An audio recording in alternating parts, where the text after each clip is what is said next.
Greeting students, welcome back to class. Lecture 3rd, Colonialism and Countryside is continue. Last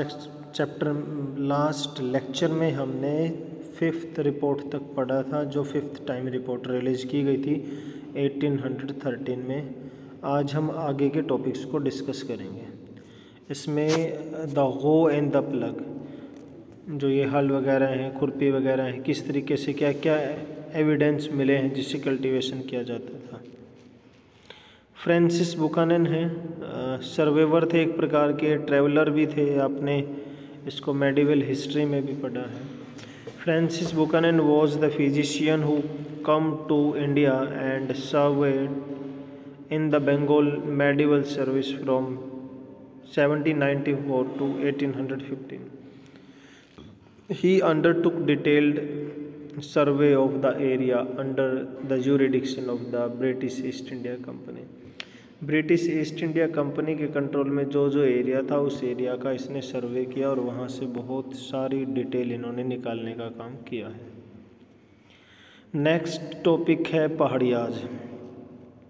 the life of Paharias. Paharias as a hunter काम करते थे, shifting cultivator थे, food gathered थे, charcoal producer थे, silk worm rear थे। Was thus intimately connected to the forest. तो कहीं ना कहीं हम सीधा सा बोल सकते हैं कि ये फॉरेस्ट से जुड़े हुए लोग थे। They consider the entire region as their land. और उनका मानना था कि जितनी भी ज़मीन है वो सारी की सारी उनकी है। Basis of their identity as well as survival, क्योंकि उनकी आइडेंटिटी भी वैसी ही है और सर्वाइवल के लिए ज़रूरी भी है उनको। And they resisted the intrusion of the outsider. अगर कोई बाहरी वहाँ आ भी जाता था तो वो उसका विरोध करते थे।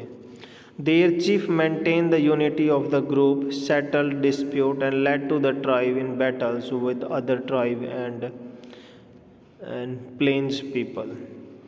तो जो पहाड़ियाज थे उनका एक चीफ होता था, एक मुखिया होता था, वो ग्रुप को लीड करता था, उनके झगड़ों का निपटारा करता था, बैटल्स में लीड करता था आगे।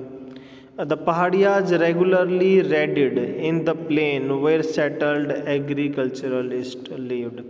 और मैदानी भागों में रहने वाले जो पीजेंट्स वगैरह, एग्रीकल्चरलिस्ट वगैरह, किसान वगैरह थे, वो उन पे रेड मारा करते, उन पे हमले किया करते और उनके एनिमल्स वगैरह उनसे छीनने का काम करते थे। These raids were necessary for the survival of particular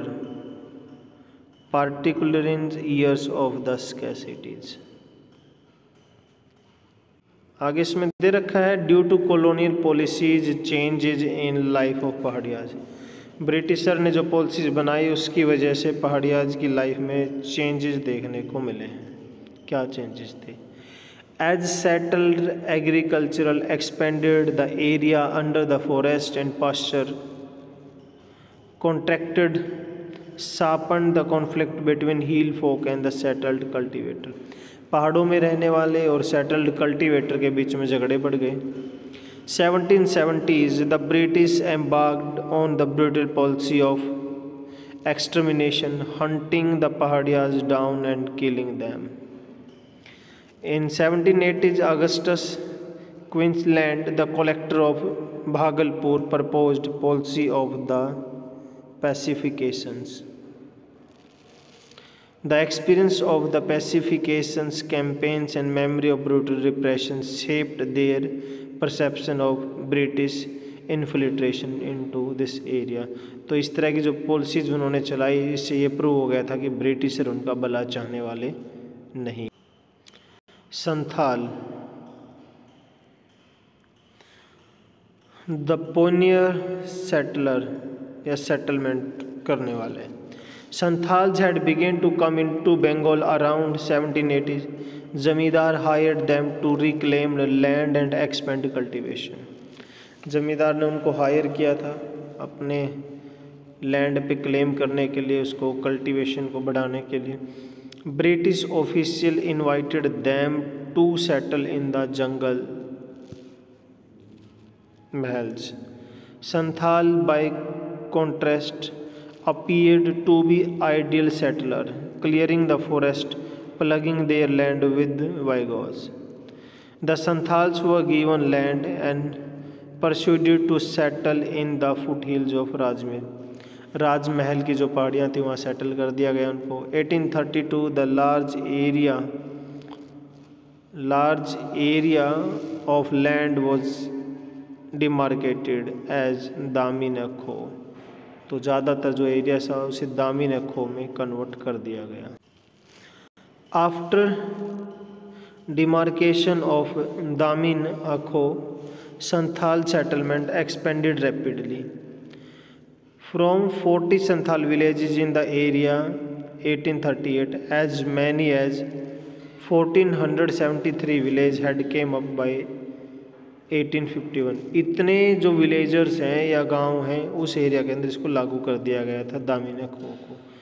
Over the same period, the Santhal population increased from mere 3,000 to over 82,000. When Santhal settled on the peripheries of the Rajmahal hills, the Pahadiyas resisted but were ultimately forced to withdraw deeper into the hills. तो Santhals को जब वहाँ भेजा गया तो पहाड़ियाज लोगों ने उनका विरोध भी किया था।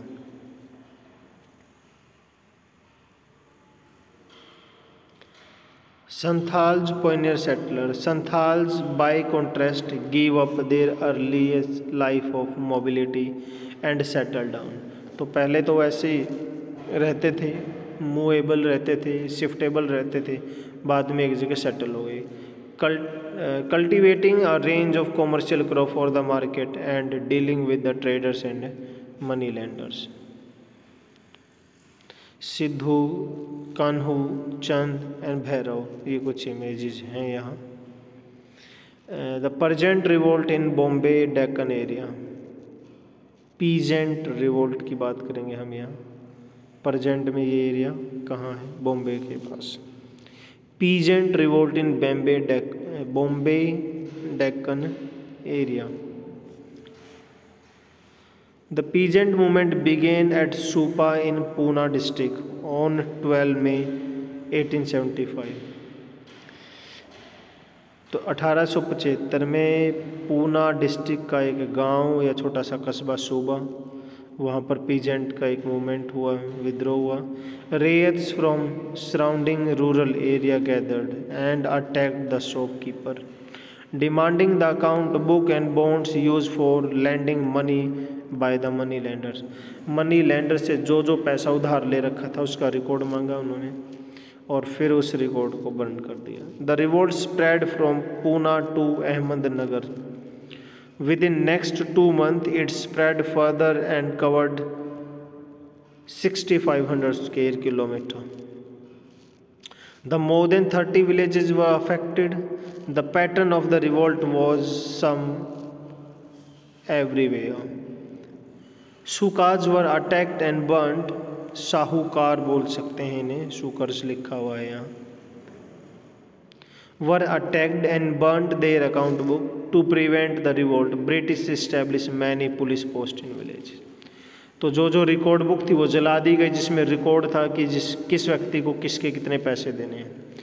गांव गांव में पुलिस पोस्ट बना दी गई। Troops were rushed to the area of the revolt. 951 villager or people were arrested. It took several months to bring it under control. तो ब्रिटिशर को भी मतलब बहुत ज़्यादा मेहनत मशक्क़त करनी पड़ी इस रिवोल्ट को कंट्रोल करने में। आज हमने जो डिस्कस किया है उसके बारे में देख लेते हैं एक बार। हमने कहाँ से डिस्कस किया था? द हो एंड पलंग, पहाड़ियाज के बारे में पढ़ा। Due to colonial policies and change in the life of Paharias के बारे में हमने पढ़ा। संथाल पॉइनर सेटलमेंट के बारे में हमने पढ़ा है और संथाल पॉइनर सेटलर जो थे दामिनको के बारे में, peasant revolt in Bombay Deccan area के बारे में पढ़ा है। आप बताएंगे यहाँ कमेंट करके कि संथाल किस एरिया में रहने वाले थे, साहूकार कौन थे, डेक्कन रिवोल्ट क्यों हुआ था, और सिद्ध, कान्हू, चांद और भैरव कौन थे, इनके बारे में भी कमेंट करके बताएं।